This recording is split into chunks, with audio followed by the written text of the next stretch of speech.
Okay, ito naman Bro tayo. Jando, No. may nakita ko sa ano dito sa kay Bro Junri ngayon, si MCGI, si Itsoy, may isang ano siya rito na gusto ko lang pansinin yung sabi niya, Roland, walang direktang utos halimbawa si Jesus na nagsasabing gagamit ng holy oil bilang sakramento. Wala daw. So Itsoy, no, pa isa-isa bibigyan ka namin ng pansin kasi nagpapapansin to eh. Magandang hapon po sa inyo lahat, mga kapuntos, mga kaibigan, ang nanonood sa atin to, mga kapuso, kapamilya, kapanali, kapatid. Ilan pa ba lahat? Nanonood sa atin video na ito. Boses ko. Meron tayong tampok na clip ulit sa ating galing sa ating live na magandang ating i-review, no? Yung issue doon sa MCGI, no, na nagsasabi siya, meron ba daw direktang utos ang Panginoong Jesucristo na gumamit ng holy oil sa panggagamot, no? Meron ba daw direktang utos? Ba't niya sinabi meron direktang utos? Kasi alam niya may utos, pero tutol siya, kaya sasabihin niya, meron bang direktang utos? Nako, magkakasala ka niyan, bro. Pero sa mga bago pa po sa aming channel, please po don't forget to hit the subscribe button at ang notification bell para maging notified kayo sa bawat video na ilalabas namin sa channel na ito. Kaya pakinggan niyo po kung paano yan sagutin ni Brother Angel. Huwag na po nating patagalin. Simulan na po natin.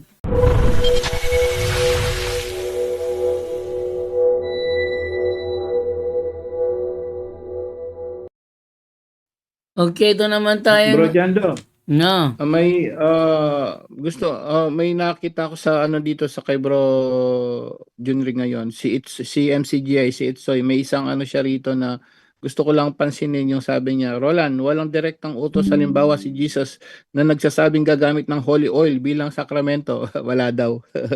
So Itsoy, no, pa isa-isa bibigyan ka namin ng pansin kasi nagpapapansin to eh. Bro Itsoy, makinig ka, Duway Reigns based version nga bro. 15 James 15 nga bro. Wala daw Okay. ang apostol ni Jesus bro nagsabi mismo biblical, baka wala sa Biblia nyo kasi to, sa dating Biblia. Magbasa ka rin ng ibang Biblia. James Chapter 5 verse 13 to 14 bro. 5:13 to 14. Okay, ito sabi dito sa James 5:13 to 14. Wala daw sinabi sa Biblia gagamit ng oil Is bilang any sakramento. of you sad? No? Is any of you sad? Let him pray. Is he Mm. cheerful in mind? Let him sing. Is any Mm. man sick among you? Let him Mm. bring in the priest of the church, and let And them pray over him, anointing him with with oil. oil in the name of the Lord, bro. It's soy MCGI. Hindi yan tinuro ni Eli Soriano kasi. Kaya nga wala kayong oil eh. Kaya nga mali ang Hmm, iglesia mo, Itsoy.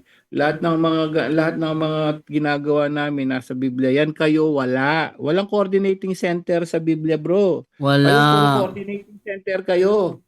Templo, church. Ang Biblia may bishop. Kayo wala. Dating Biblia nga 2021.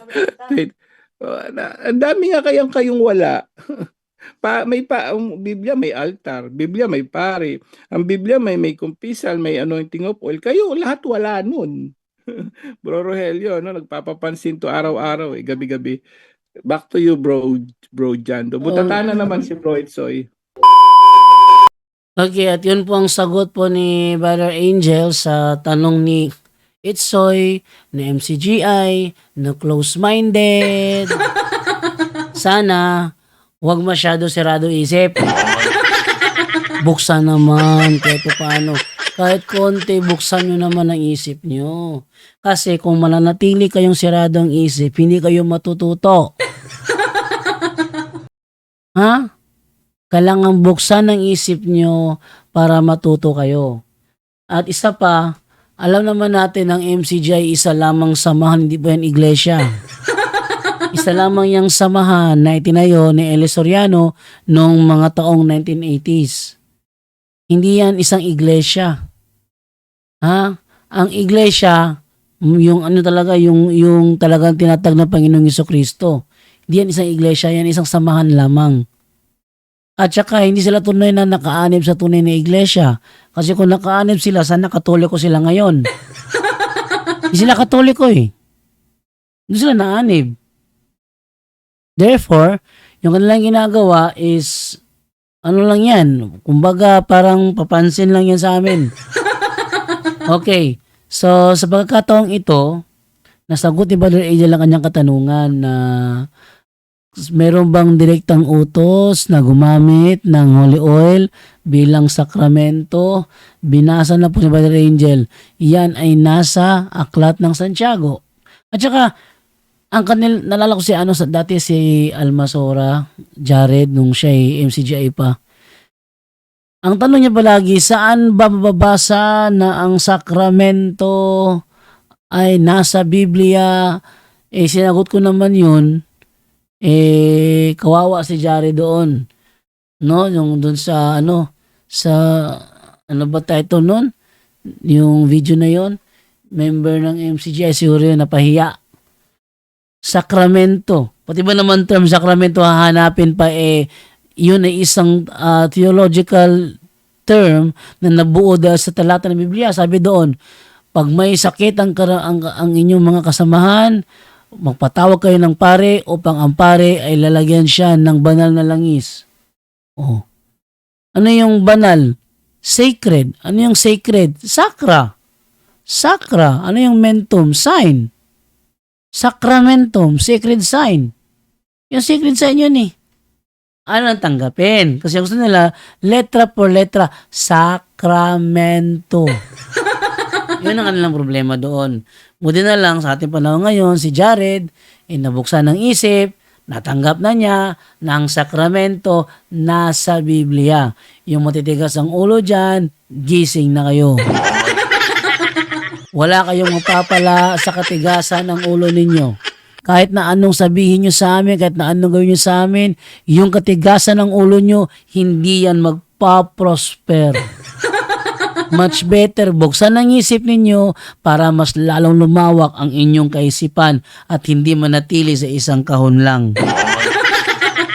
Okay, so mamayang gabi, ngayon ay araw ng Huwebes, papaalala ko, meron tayong Worldwide Catholic Bible Study, mamayang gabi, alas 8 magsisimula.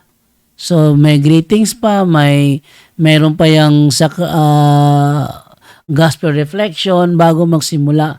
At ang magta-topic mamayang gabi ay ako, abangan ninyo ako ha. Ako, magta-topic mamayang gabi patungkol ito kay Eliseo Soriano. Iyon ang topic ko mamayang gabi. Kaya panoorin po niyo yan.